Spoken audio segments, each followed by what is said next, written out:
morning or afternoon, probably by the time you hear this. I'm sorry for the delay. I was having some very frustrating technical issues going on, but it's all better now. So let's go ahead and begin. So last time we technically ended at use it, but I had already translated this line ahead of time. So I don't think there was really anything much to go over. Kwai is going to describe race. And those are nominative. So which thing, subject to fuit, has been, or you could say was, for great use for us. And then that would be the end of that. All right. Then next, we're going to move on to actual new stuff, I guess. Or, I mean, it was new for you last time, but I guess real new stuff. All right. So, when we talk about this, I know I talked about it last time, but I want to talk about it again this time. The reminder that Julius Caesar likes to write in these, using this like repeated grammar, where he gets this grammar form, right? In the case of this sentence, a genitive and an ablative, right? He gets this pattern going, and he repeats it once, maybe twice, so that I don't actually know why he repeats it, but he repeats it. It's that kind of familiarity. It also helps us when we translate, right? It keeps things simple rather than switching between different grammar forms. So then we can go ahead and begin. So we're going to begin with for.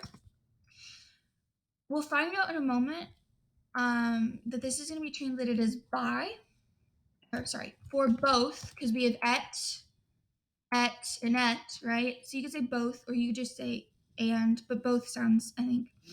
For both, by the shape, and the reason, we'll talk in a moment about this being by, but right now, just follow me at my word. For by the shape of the ships, and, right, motu looks like the word motion or movement, right, or has that root of it, and by the movement or motion, I guess, the movement of the oars, and by the, you could say unusual, uncommon, you can even say strange, unusual, I think is short, by the unusual type of instrument. This is a weird one and it's hard. A lot of times I found people just translate it as weaponry. I often translate it as missile though. So going back over, for both by the shape of the ships and by the movement of the oars and by the unusual type of weaponry or missile, the barbarians, you could also say foreigners,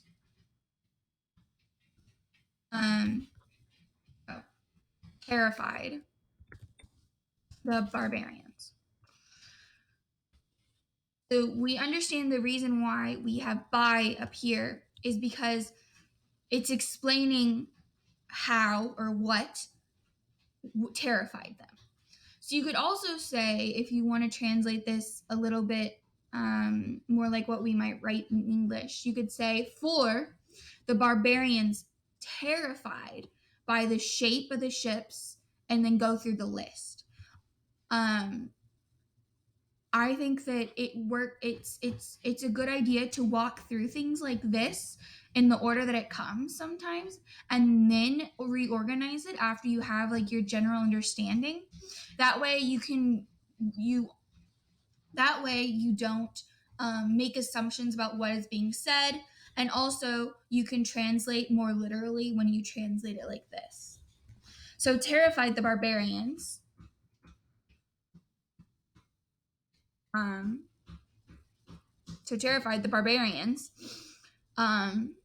Stopped. And so retulerunt with the word pedem means to like withdraw or to go back. Otherwise, it means to carry back or to raise back, which sounds weird, but that would be the literal meaning. So with pedem, though, it means to withdraw. And with drew, remembering our tense is perfect, and withdrew only a little, right? Palu meaning a little or a few technically, but a little works here, and then modo meaning only. All right. Sorry, I'm trying to make the video shorter. So if you need to pause between things, please go ahead. I'm trying to keep it as short as I can. All right. And with our, I didn't draw an arrow here. We need an arrow here. With our soldiers,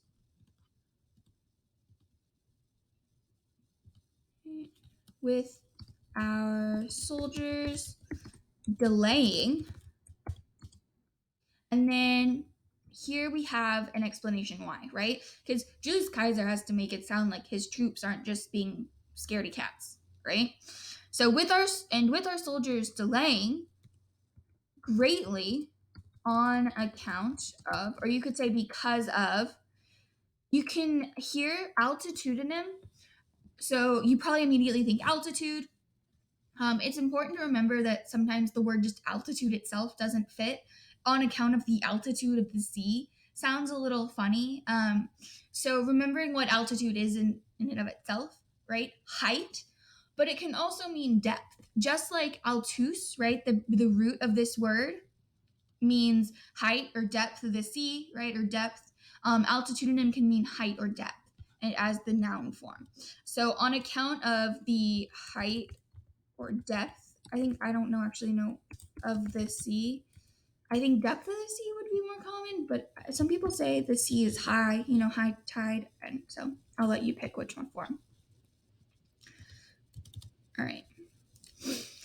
Our soldiers delaying greatly on account of the height/depth of the sea. So remembering, right, they are in their boats. They can go no further towards the shore, and now they're just looking out and seeing these people coming for the barbarians or the Britons coming forward, or just standing on the shore, kind of staring at them. So this is where it gets a little weird, because it doesn't make sense to have the sea carrying the eagle of the 10th Legion. It actually would have been a really great grave error for them to have committed if the eagle, which would have been the eagle standard, I have a picture of right over here. This is probably not exactly what it looked like, but it would have been similar, right? Some sort of eagle symbol at the top, where kind of like what medievals usually did with flags, the Romans did with like a kind of like an eagle statue on the top of this staff. Right? So it doesn't make sense. And there usually was a standard bearer. So we can assume qui is going to be like who. So you might even say one, or he who was carrying, you could say bearing or carrying the eagle of the 10th Legion, having called to, or implored the gods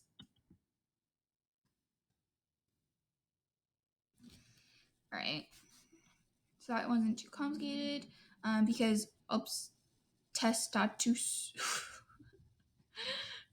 is describing qui, what deus as our direct object of that. All right, then we have here that, because we have ut, this thing, you could also say this matter, and then we have our verb. Well, ea right here immediately tells us that it's the subject, right? It's nominative. So that this thing comes about, or comes out, Then we have feliciter, which comes from felix, which we should know means happy or lucky from vocabulary from last year, which comes out happily. You could also say that this thing or matter happily comes out. Either way, it doesn't matter that much. For the legion. The I here, because it's third declension, is dative. Jump, I feel like it should be in all caps, but jump down, he said.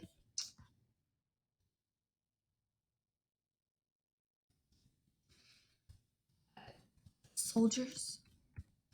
Now, you could put jump down, soldiers, he said.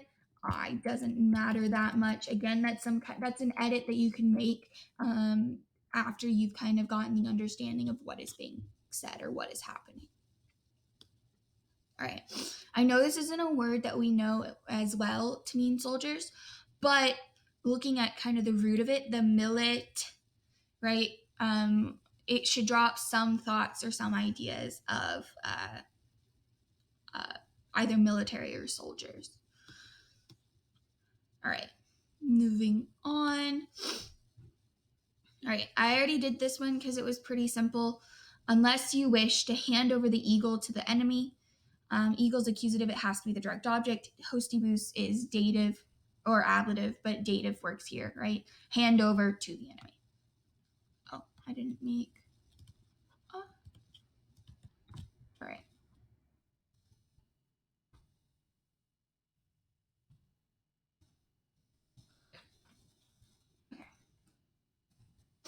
And remember, this is the guy still talking. So I certainly, right?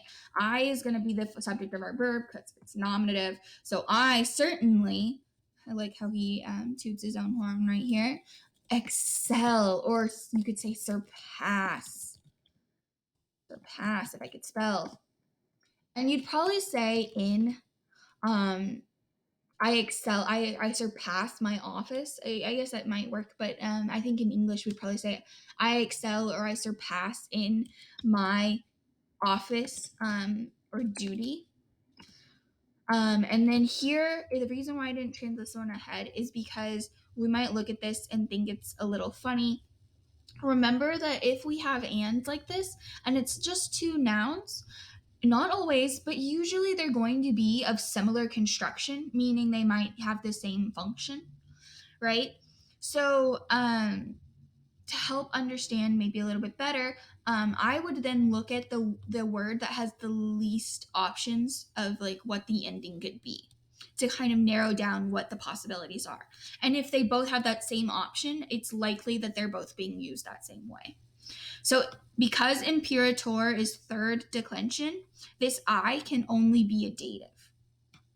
Luckily, rei here, that I actually can only be a dative as well. Publicae can actually be multiple things, but it can be dative singular. So in all likelihood, this section here is going to be a dative. So then we can go in here and kind of workshop how we're going to translate that. So I certainly excel in my office or my duty to the Republic and to the general.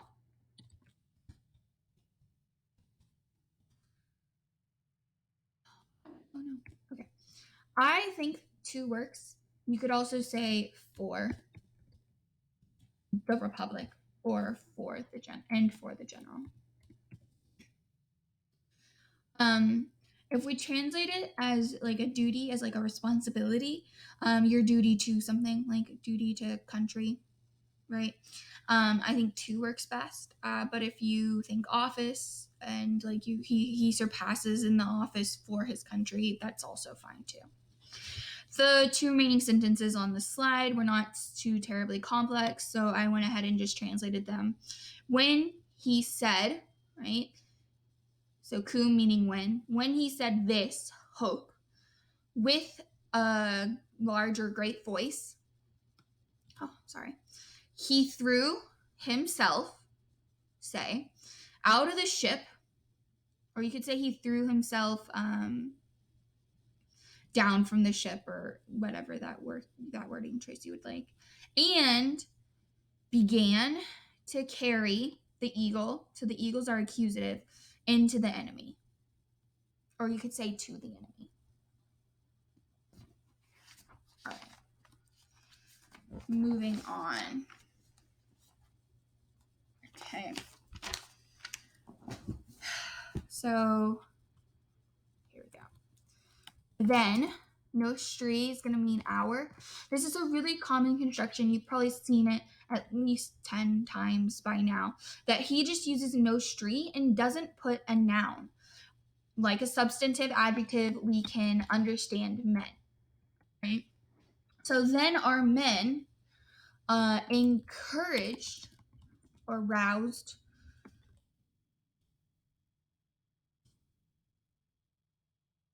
among themselves and then universi, sorry, does describe nostri. I should put the arrows at nostri, but either way, it doesn't matter. They're all substantive adjectives technically. You can translate it up here. But again, I recommend like workshopping that into and like rearranging words later. That way you can make sure that you understand what is happening in terms of grammar and context. So then our men encouraged among themselves, lest, you can also say like, in order not to, I think that's clunkier, but you can say if you just have an abhorrence to lest. Lest such a disgrace be admitted. If you're translating it as in order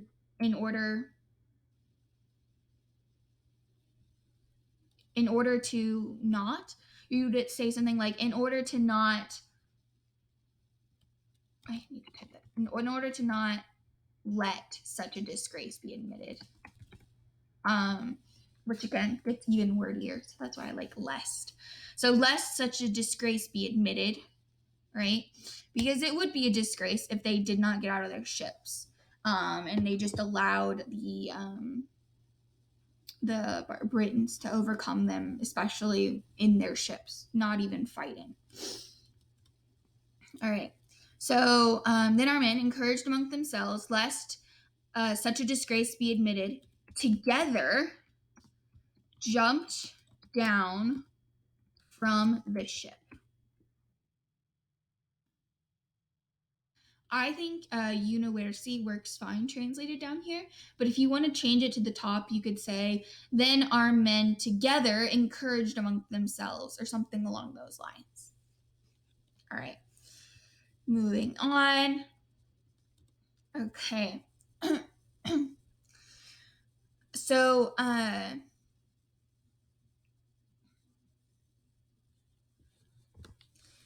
oops, sorry. So then this sentence is a little bit complicated just because of the order that he placed his words. It feels very jumbled. And so this is when it's really important to rely on the cases of words. So host can't be our subject, right? Os is accusative. So then we need to look for a nominative or just look at our verb.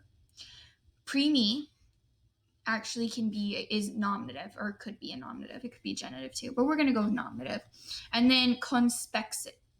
But we also have this cum right before conspexit. This is a construction that Julius Caesar does. Rather than have cum at the beginning, where we would just immediately say when, he'll often accompany cum with the verb, which, as we know in Latin construction, is usually the last thing in that part of like a sentence or that part of the clause. So then we also know by looking for our verb that we can translate this as when, and then pre-me We don't have anything for preemie to describe, so we'll immediately add a substantive word. So when the first men saw these men, hosts, these, likewise from the nearest ships, okay,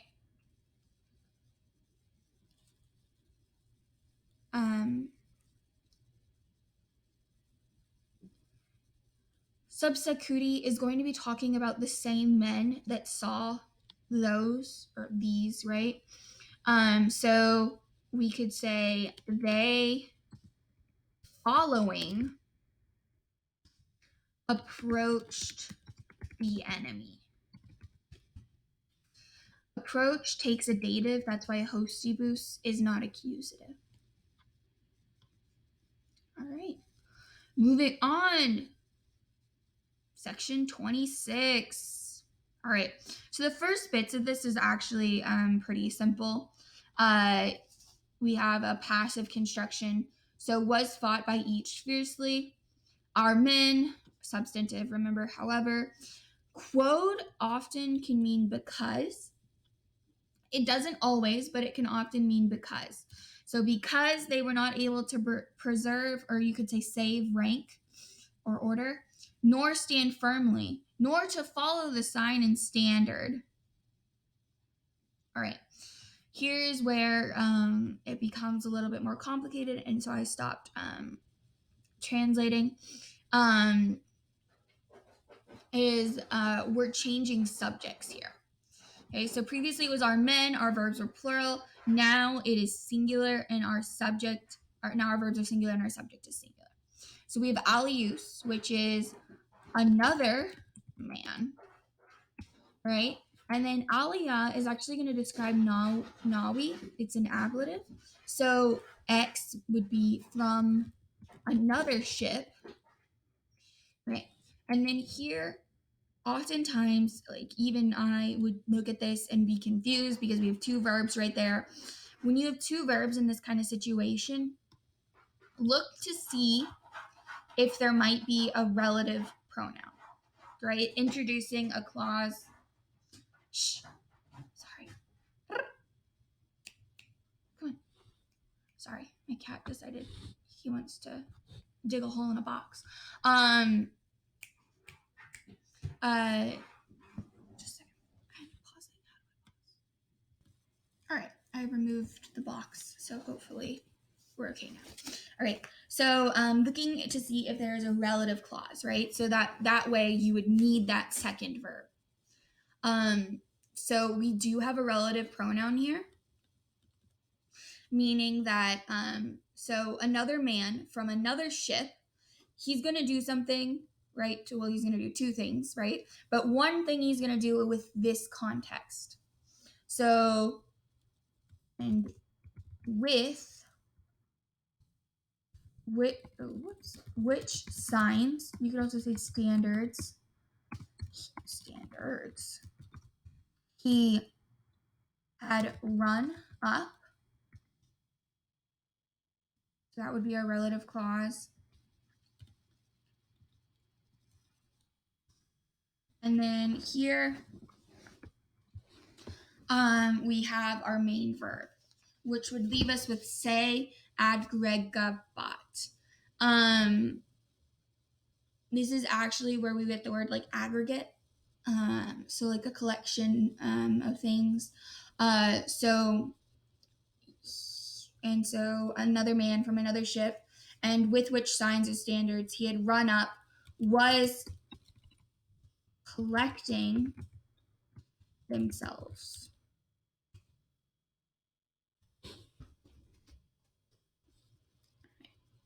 I don't know what to do.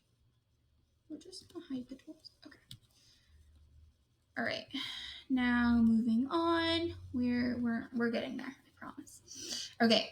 The beginning of this was pretty simple, right? They were greatly disturbed. All right.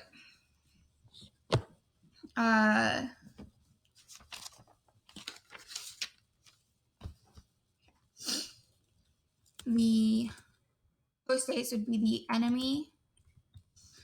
And then I like the translation of in truth, because wero, like veritas, verus, true, has those kind of roots, and so you can see it a little bit easier, right? It's just an ablative, in truth.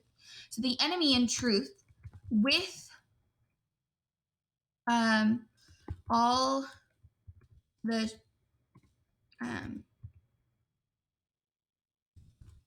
shallows, I think,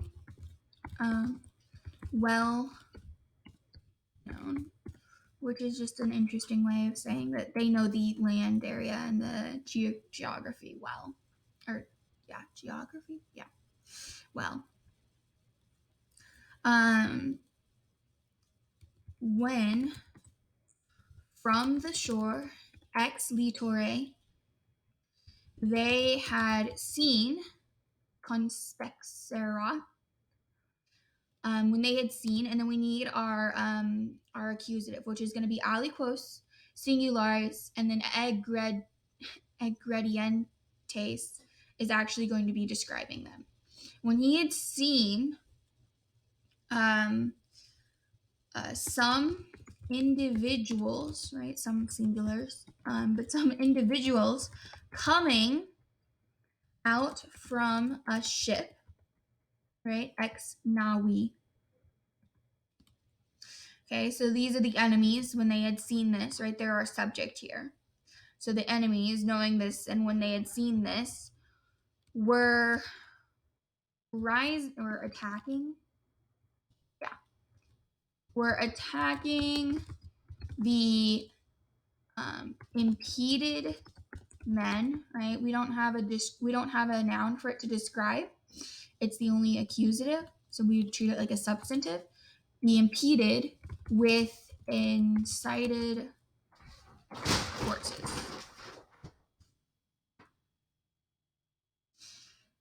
This next one's pretty simple.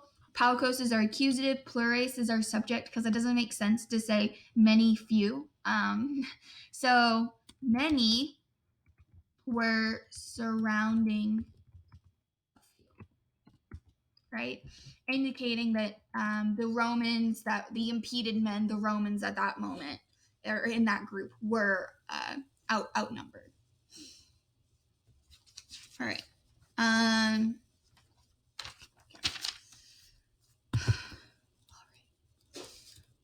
Others were throwing, because that's our subject. Ali is going to be our subject.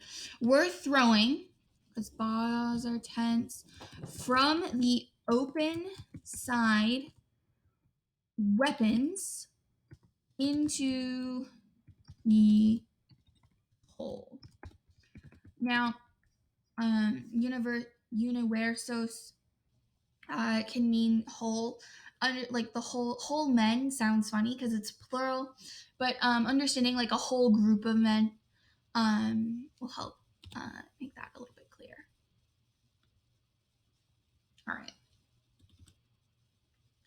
All right, so I know just a moment ago I said that quod can often mean because, but I also told you not always. It does not mean it here. So which, when Kaiser noticed,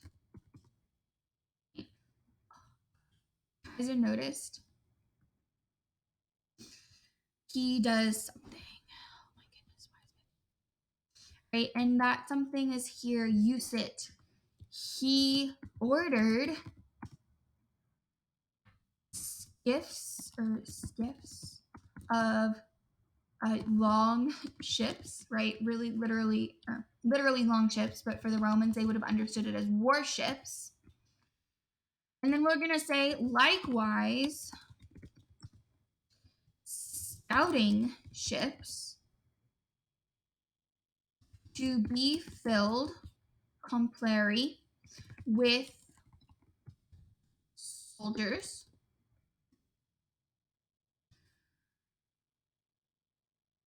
All right, so he ordered, skiffs of long ships, so or the skiffs of long ships, or the skiffs of warships. Likewise, scouting ships, there should be a comma there, to be filled with soldiers. And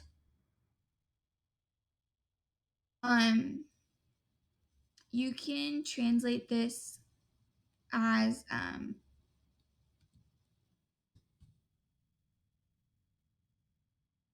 whom. You could also translate it as those whom he had seen working. Okay, I wanted to take a moment to talk about laborantes. So we should I hope that you at least recognize the word labor and you were thinking like work. But the reason why I think it's important, I'm using this as an example, is because there are going to be a lot of words that we know the general meaning, or we know the noun form of it, that are also have forms as verbs, right? So knowing what we know about participles, and knowing that int, right, tells us it's a present participle, ing, right? We can kind of put two and two together and pick out the meaning of the noun, right? Labor, work, and add our ing to it. I mean, that doesn't always work. You can't always just say, yes, dog and ing, dogging, like, But thinking about the content, or thinking about the meaning of the word and other variations in the meaning, right? But this is going to be a very important tool for you to be able to translate, because there are thousands of words in these works, and it's important to be able to piece words together to be able to translate in a proper grammatical way. Right. So then, continuing, he was sending. We can get sending from mito, right there. He was sending aid. That's the way I translated that. To these men. All right. So again, our men at the same time stood on dry land, or stood on the dry, which is a weird way of saying that, with all their own men having followed.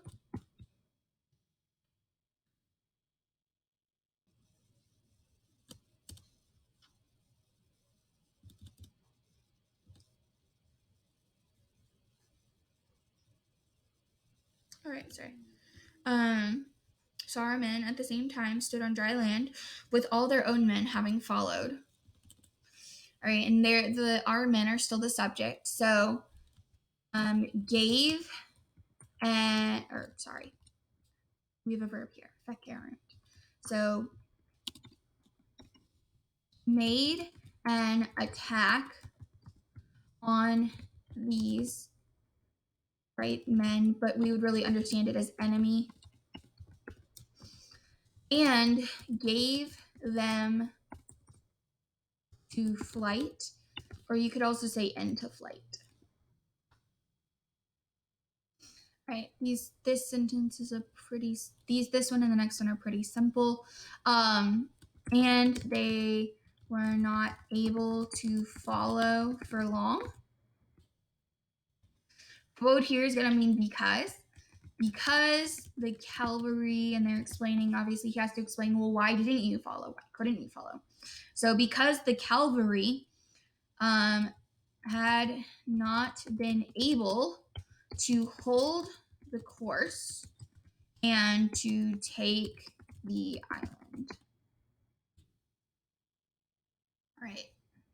So this one thing, you could just say this one, but we know it's neuter because hoc is neuter, and then unum is also neuter. So this one thing was lacking. It's going to be the subject of our verb because we don't have another subject. So this, and we don't have a subject. And this one thing was lacking for Kaiser. It's a third declension, so I is dative, was lacking for Kaiser to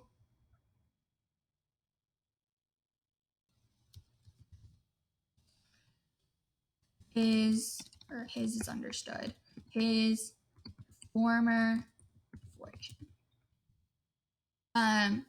Julius Kaiser was very well known for being lucky, I guess, or being very fortunate when it comes to things like this. So this one thing was lacking, right? So that he no longer, or he didn't achieve his, what would have been like his reputation for great fortune in battle. All right. Moving on. Our last 3 lines. We can do this. Okay. This first part is pretty simple. Superati is going to be describing by hostes, and Prolium is going to tell us how or what overcame.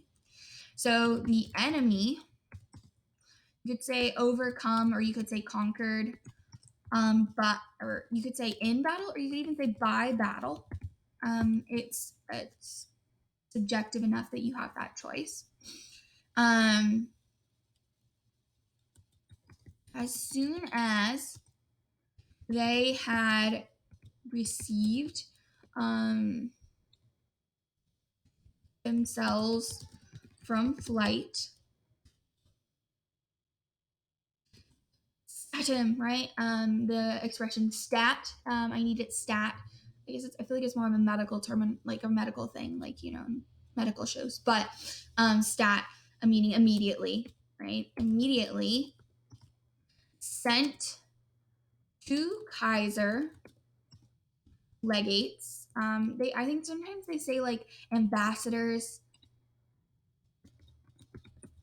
It doesn't matter to me. Legates, I think, is easier to remember. Concerning peace.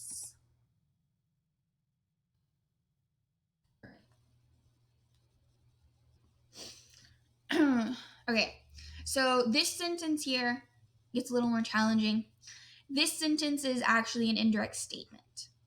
Okay, so we have our verb. You would think obsides could, and it could technically be the subject because of it based on its form, but based on context, it doesn't make sense.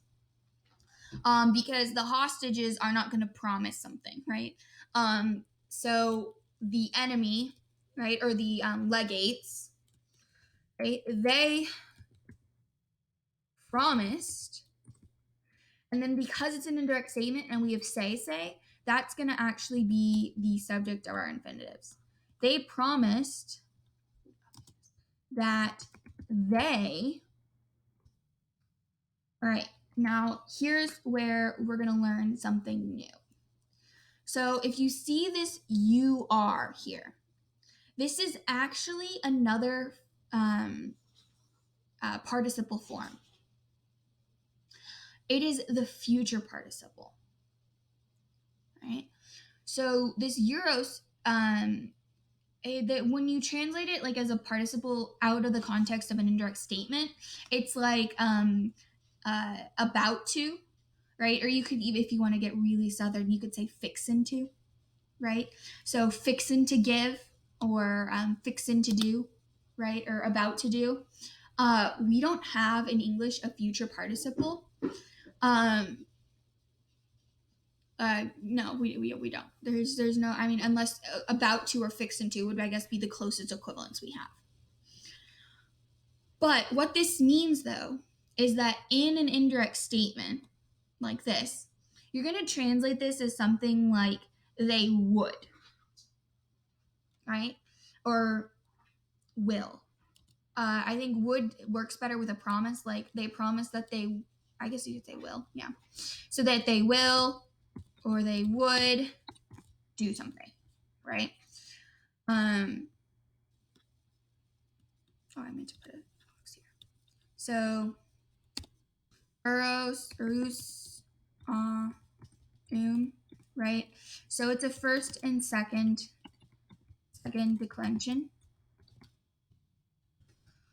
And it's it's added to the fourth principal part.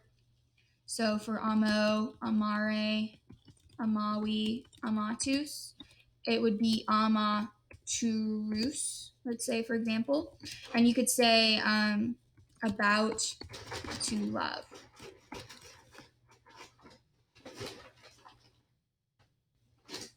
All right. Okay. They promised that they would give hostages. Sorry for the transition. These are my very quick notes on future participles.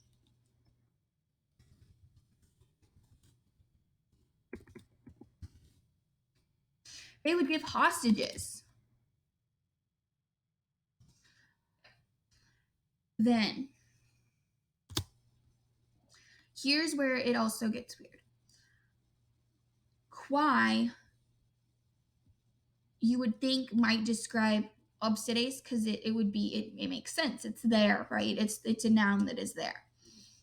Quai and obsides don't agree in gender, though. So it cannot describe obsides. What we're actually going to do is use that K, right? Quai K. Say and. So they promised that they would give hostages and they would or will do. Quai is going to be that which he commands. All right. All right. Some translations say whatever. I think in English that would make more sense. The reason I don't do that is because we don't know, we haven't learned or it's not as common to have quai by itself have the definition of whatever. Rather, quai by itself can be defined as that and which. So that is why I stick to that which he commanded. I will leave it up to you though. If you want to remember whatever, that is totally fine. All right. I'm hoping my video is a little bit shorter than the last. If you have any questions, feel free to contact me. I hope you guys have a great day.